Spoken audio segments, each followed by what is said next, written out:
Baik, Assalamualaikum warahmatullahi wabarakatuh. Siswa-siswi yang saat ini sedang ada di rumah maupun ada di sekolah, saya ingin menjelaskan sedikit tentang perkembangan politik dan ekonomi serta perubahan masyarakat pada masa reformasi yang sebenarnya sudah dijelaskan kemarin di shift 1, sekarang di shift 2 untuk hari Senin ini ya. Nah, reformasi itu kalau kita lihat secara pengertian, nah ini indikatornya. Nah ini seputar perkembangan politiknya gitu ya. Nah, ini reformasi ya. Kalau dilihat dari sini kan suatu proses berlangsungnya pergeseran dan perubahan sistem nilai yang kurang demokratis ya. Di situ kalau bicara masalah kurang demokratis, memang di masa Orde Baru demokrasi itu memang sangat sempit ya. Tetapi secara garis besar kalau saya artikan reformasi itu adalah menata ulang sistem pemerintahan gitu ya. Dari Orde Baru, Soeharto runtuh, lengser, kemudian B.J. Habibie naik, semua sistem dirubah. Jadi konsep-konsepsi Orde Baru diganti dengan konsepsi yang baru. Nah, gitu ya. Ini reformasi. Secara pengertian bisa cek di sini. Nah ini 21 Mei 1998 awal mulanya reformasi di Indonesia dengan dilantiknya B.J. Habibie sebagai presiden. Kan pada waktu itu B.J. Habibie sebagai wakilnya Soeharto. Nah, setelah B.J. Habibie naik, maka reformasi dimulai. B.J. Habibie itu sudah membuat yang namanya berbagai macam terobosan-terobosan dengan naiknya B.J. Habibie. Nah, terobosan-terobosannya mungkin seperti ini. B.J. Habibie menamakan kabinetnya itu namanya Kabinet Reformasi Pembangunan ya. Jadi reformasi pembangunan, merubah semua sistemnya. Nah ini ya. Jadi pada masa Habibie itu kebebasan pers dikembalikan ke tempat semula, yaitu dengan lahirnya Undang-Undang Nomor 40 tahun 99 atau tahun 1999 tentang kebebasan pers. Tahanan-tahanan politik pada era Orde Baru diberikan amnesti atau kebebasan. Jadi pada masa Orde Baru, pada masa Soeharto, banyak berbagai macam orang yang berargumentasi dianggap tidak sepihak dengan pemerintah ditahan gitu ya. Ditahan sehingga ketika ditahan itu harus dikembalikan oleh B.J. Habibie, istilahnya tuh dinormalkan kembali tahanannya gitu ya. Nah ini mengeluarkan tim ya, ada TGPF ya, tim gabungan mencari fakta, ini di era B.J. Habibie gitu ya. Nah terus ini Dwi Fungsi ABRI ya. Dwi Fungsi ABRI itu pada waktu itu ABRI punya dua jabatan sebagai jabatan politik dan jabatan militer. ABRI boleh ikut partai politik, ABRI boleh ikut gubernur, pemilihan gubernur, bupati tanpa harus mundur dari jabatan ABRI-nya. Menurut B.J. Habibie itu tidak cocok karena tentara itu dianggap sebagai alat pertahanan sehingga harus dirubah. Akhirnya Dwi Fungsi ABRI dicabut. Nah ini permasalahan-permasalahannya ya. Nah kalau dulu di era Habibie, TNI Polri itu masih jadi satu, namanya ABRI gitu ya. Nah ini ya.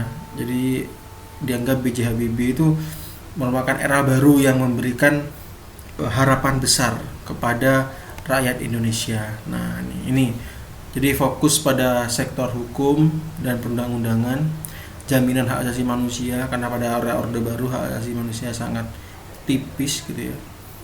Jadi Habibie harus membuat sistem hukum yang kiranya memecahkan kekakuan, karena di era Orde Baru sangat kaku sekali ya, orang berbuat apa nggak bisa gitu. Nah ini yang disebut sebagai reformasi hukum atau perundang-undangan hukum atau resultan hukum atau kesepakatan hukum gitu ya. Nah ini banyak nih karena pada waktu era dulu tuh TAP MPR sangat berjasa sekali. Jadi reformasi undang-undang dulu itu yang kita jadi akan acuan TAP MPR. Kalau sekarang kan TAP MPR itu tidak berlaku lagi ya. Nanti itu ada di pelajaran PPKN ya. Nanti bisa dijelaskan. Oke. Nah, jadi banyak reformasi-reformasi di era B.J. Habibie mulai dari hak asasi manusia, pembatasan masa tugas presiden dan wakil presiden gitu ya, masalah KKN, otonomi daerah gitu ya. Jadi banyak sekali. Jadi intinya di era reformasi hukum nih semua bebas, sebebas-bebasnya. Tapi ingat, bebas itu harus punya aturan yang ada gitu ya, nggak bisa sebebas-bebasnya. Nah ini banyak sekali agenda-agendanya gitu ya. Nah pada era Orde Baru, Golkar adalah kekuatan politik utama, karena pada era Orde Baru ada 3 partai politik, Golkar, P3, dan PDI. Di era Habibie boleh membuat partai politik yang sebebas-bebasnya, makanya ada 48 partai politik pada waktu itu. Kalau di era Orde Baru itu tidak boleh ya, di era Orde Baru itu tidak boleh, sangat tidak boleh gitu ya, sangat tidak boleh. Nah ini oke, ini ya. Nah ini ya. Oke. Nah, pemilihan umum. Jadi pemilihan umum tahun 99. Ya, jadi B.J. Habibie memangkas berbagai macam tentang pemilu ya. Jadi ya caranya pemilu itu berjalan jujur, adil gitu ya.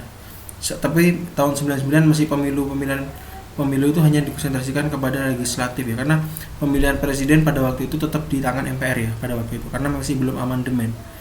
Pemilihan langsung itu baru era SBY. Ya, jadi pemilihan umum secara langsung baru era SBY tahun 2004 ya, masih presidennya Megawati gitu. Kalau masih Habibie, Gus Dur, Megawati, ini masih dipilih MPR gitu. Ini pemilu kabinet reformasi, ada 48 partai politik. Pemenangnya ini sudah PDI Perjuangan, Golkar, PKB, P3, PAN gitu ya. Nah ini pemenangnya gitu ya. Jadi sangat beragam pada waktu itu ya. Masyarakat sangat sebebas-bebasnya. Jadi masyarakat punya acuan yang sangat tinggi sekali untuk mengedepankan reformasi rakyat gitu ya. Masyarakat punya kekuatan yang besar, sebebas-bebasnya bersuara, karena pada waktu itu di era reformasi masyarakat mulai lega. Nah, gitu ya. Mulai lega. Nah, nih. Jadi B.J. Habibie juga mencoba mengembalikan masalah-masalah ekonomi yang ada di permasalahan rakyat gitu. Karena pada waktu Orde Baru krisis moneter yang sangat luar biasa. Nah ini ya, ini masalah ekonomi gitu ya. Ini sini ada IMF, kita memang selalu berhubungan dengan IMF karena memang IMF pada era Orde Baru sangat dibutuhkan ya. Ini di era Habibie ya caranya mengembalikan, paling tidak utang negara mulai turun, paling tidak gitu ya. Nanti masalah turun tidaknya, nah itu pembahasan yang sangat panjang ya, tidak bisa kalau saya harus bahas di YouTube ini ya. Jadi harus secara intens mungkin gitu ya. Oke. Nah ini ya. Jadi di sini sudah semua. Intinya adalah dari sini krisis multidimensi itu yang harus diutamakan ya. Krisis multidimensi itu berupa krisis ekonomi, krisis partai politik atau krisis politik gitu ya. Krisis pemerintahan, krisis pemimpin, sampai krisis rakyat. Nah itu krisis multidimensi ya. Nah itu. Nah ini proyek pembenahan pada era B.J. Habibie pada era reformasi ya, era reformasi, meningkatkan lapangan pekerjaan seoptimal mungkin, menyediakan barang kebutuhan, optimal fasilitas. Jadi intinya semua ini ditujukan untuk kepentingan rakyat. Nah ini semua ini ditujukan untuk kepentingan rakyat gitu ya. Oke. Nah ini. Oke, ini ya. Nah ini ya. Jadi kondisi masyarakat ada reformasi, ada partisipasi pilkada partisipasi masyarakat dalam pilkada sangat kuat. Konflik sosial, ini biasa konflik sosial karena memang masih menata kembali demoralisasi, ya moral, demoralisasi itu tidak ada moral. Ya disintegrasi masyarakat ya biasa gitu ya. Sangat biasa sekali. Nah ini kondisi perekonomian masyarakat di berbagai daerah, kemiskinan akibat korupsi. Nanti insya Allah lambat laun di era reformasi hal-hal ini bisa teratasi gitu ya anak-anak ya. Begitu penjelasan dari saya, mudah-mudahan bermanfaat semuanya. Semoga sukses. Tugasnya adalah sekarang kalian melakukan resume apa yang saya sampaikan ya. Di resume apa yang saya sampaikan, terus dikumpulkan malam harinya jam 6 malam. Begitu. Oke, sekian. Wassalamualaikum warahmatullahi wabarakatuh.